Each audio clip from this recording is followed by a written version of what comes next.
តាំងពីខ្ញុំចេញពីស្រុកខ្មែរក្រហមខ្ញុំជាម្នាក់គត់ដែលរស់មានជីវិតក្រោយបាន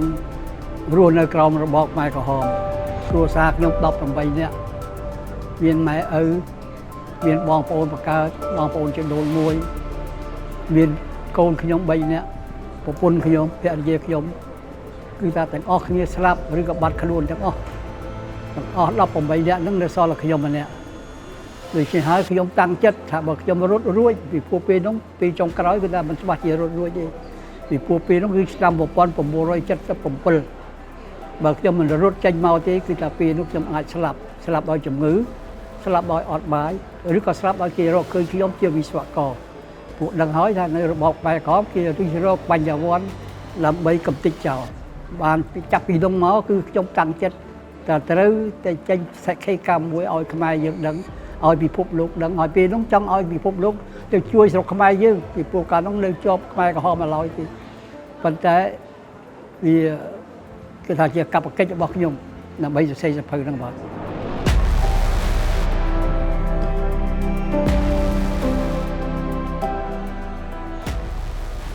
សហការឧបត្ថម្ភដោយធនាគារអភិវឌ្ឍជនបទនិងកសិកម្មដើម្បីកសិករនិងអភិវឌ្ឍសេដ្ឋកិច្ចសង្គមធនាគារកាណាឌីយ៉ាដៃគូហិរញ្ញវត្ថុជាទីទុកចិត្តរបស់លោកអ្នកធនាគារប្រៃសណីកម្ពុជាផ្ដល់ឱកាសឥតដែនកំណត់ Dara Insurance ជាក្រុមហ៊ុនធានារ៉ាប់រងទូទៅដ៏មានជំនឿទុកចិត្តខ្ពស់បំផុតប្រសិនបើលោកអ្នកត្រូវការគ្រឿងសង្ហារិមល្អប្រណិតសូមទៅកាន់ Suit Home សាលាកុមារ Pacific មត្តេយ្យសិក្សាឈានមុខដ៏ល្អបំផុតសម្រាប់បុត្រធីតាលោកអ្នក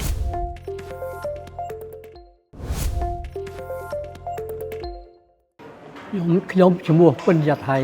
បាទនិពន្ធសៀវភៅនេះតាំងពីខ្ញុំធ្វើយូរមកហើយតាំងពីខ្ញុំចេញដំបូងម្លេះគឺឆ្នាំ1979ខ្ញុំសរសេរសៀវភៅដំបូងជាភាសាបារាំង L'Utopie meurtrière បកជាខ្មែរ មនោគមវិជ្ជាមហាគិតកោបានមកតបមកទៀតនៅឆ្នាំ1987បានធ្វើសៀវភៅទី2គឺ Stay Alive Mason ជាភាសាអង់គ្លេសបកជាខ្មែរជីវិតកូនថ្លៃកូនត្រូវតែរស់សៀវភៅនេះមានបកភាសាជាច្រើនពីបន្ទាប់ពីអង់គ្លេសគឺថាមានភាសាបារាំងមានភាសាបារាំងហើយមានភាសាអីទៀតភាសាខ្មែរហើយភាសា10ទៀតប្រហែល10ទៀតបាទមានភាសារុស្ស៊ីភាសាចិនភាសាជប៉ុនបាទភាសាអង់ដូនេស៊ីភាសាហ្វីលីពីនបាទថែមផ្សេងទៀតតាំងពីខ្ញុំចេញពីស្រុកខ្មែរក្រហមខ្ញុំជាម្នាក់គត់ដែលរស់មានជីវិតក្រោយបានរស់នៅក្រោមរបបខ្មែរក្រហមគ្រួសារខ្ញុំ18នាក់មានម៉ែឪមានបងប្អូនបង្កើតបងប្អូនជាដូនមួយមានកូនខ្ញុំ3នាក់ប្រពន្ធខ្ញុំភរិយាខ្ញុំ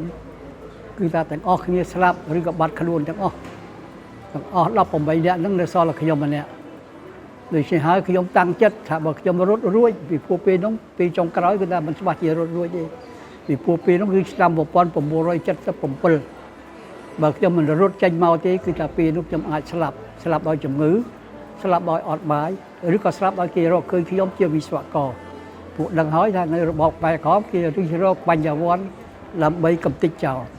ប៉ុន្តែចំណងល្អរបស់ខ្ញុំបានរត់តាមភ្នំកវាយហើយមកដល់ស្រុកថៃបានចាប់ពីនោះមកគឺខ្ញុំតាំងចិត្តតែត្រូវតែចេញសក្ខីកម្មមួយឲ្យខ្មែរយើងដឹងឲ្យពិភពលោកដឹងហើយពេលនោះចង់ឲ្យពិភពលោកទៅជួយស្រុកខ្មែរយើងពីព្រោះកាលនោះនៅជាប់ខ្មែរក្រហមមកឡើយទេប៉ុន្តែវាគឺថាជាកាតព្វកិច្ចរបស់ខ្ញុំដើម្បីសរសេរសៀវភៅហ្នឹងបាទទី1គេដឹងរឿងយើងគឺរឿងនៅក្នុងនៅសតវត្សដែលមានខ្មែរក្រហមមកកំទេចស្រុកយើងហ្នឹងកំទេចគ្រប់យ៉ាងទាំងសម្ភារៈទាំងមនុស្សយើងទាំងអ្នកបញ្ញវន្តយើងទាំងអ្នកចេះដឹងទាំងអស់ណាទាំងវប្បធម៌យើងថែមទៀតដូច្នេះគឺថាគេអាចដឹងសភាពការវេទនារបស់យើងពេលនោះ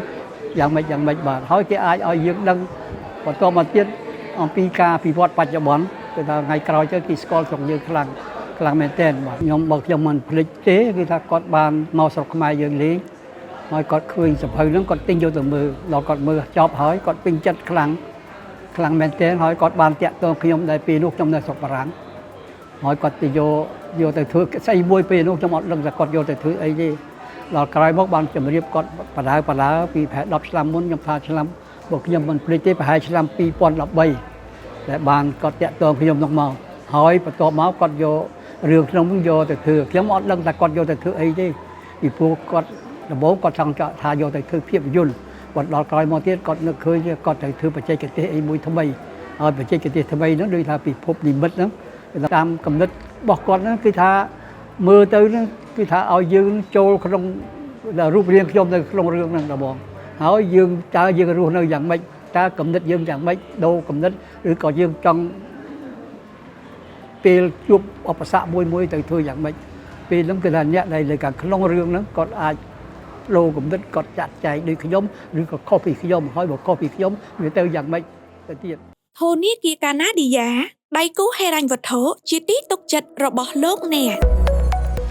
ស៊ីថាភាសាចិនសារព័ត៌មានភាសាចិនរបស់កម្ពុជាទំនាក់ទំនងផ្សាយ070 66 33 70 069 22 22 69